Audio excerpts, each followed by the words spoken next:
Good evening. Tonight we will be discussing the first chapter of children's books in children's hands. The first chapter of this book is also titled Children's Books in Children's Hands. Now, what I found interesting about the first chapter of this text is that this book, in the first chapter, goes through the foundation of what children's literature should be and our expectations of what children's literature really is. Okay? So there are several key points I wanted to discuss in regards to the book. One of the first points I wanted to discuss is what defines children's literature. Now, in the text, what defines children's literature, as described in the first couple of pages, is all about connecting to the child's experience and also taking them beyond their comfort zone into their imagination. And when a child goes beyond their comfort zone, they tend to learn and they are willing to try things in real life. So books can be seen as a gateway to new experiences. One of the other things I found interesting in this first read is the evolution of children's books.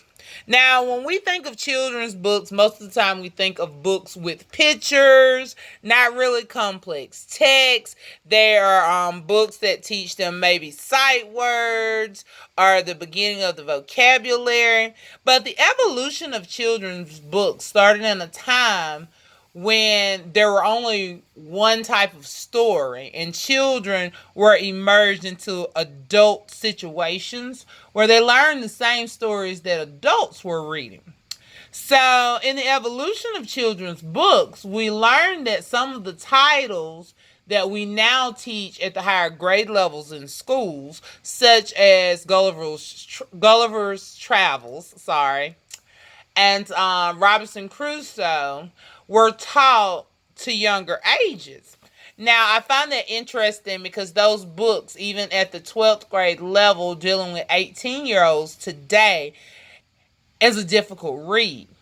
So I can see how children would find it difficult to listen to, but I can also see how they would get interested in the story and the idea of adventure, especially in the stories like Gulliver's Travels, where everything is made up and Swift was able to create his own world with his own rules. Okay? So, evolution of children's literature seems to be very, very important to how children read, how often they read, and how often parents may promote reading. I also believe that in the evolution of reading, that reading is all about the parents, the teachers, and the students. If we're not promoting that reading, then students will not read.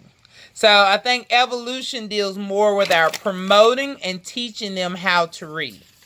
Okay? Another concept I looked at was the complexity.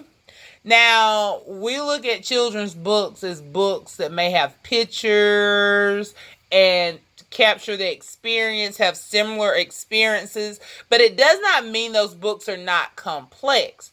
We do have to think about the fact that most children's books are about adults reading to children and not children reading for themselves. So the vocabulary and the language of that particular section will be very complex because it's meant to be read by adults. So in this chapter, I learned a lot about the difference between the things that we would like for children to read and the things that we actually read to children. There are several quotes and ideas about Puritan times and the Middle Ages.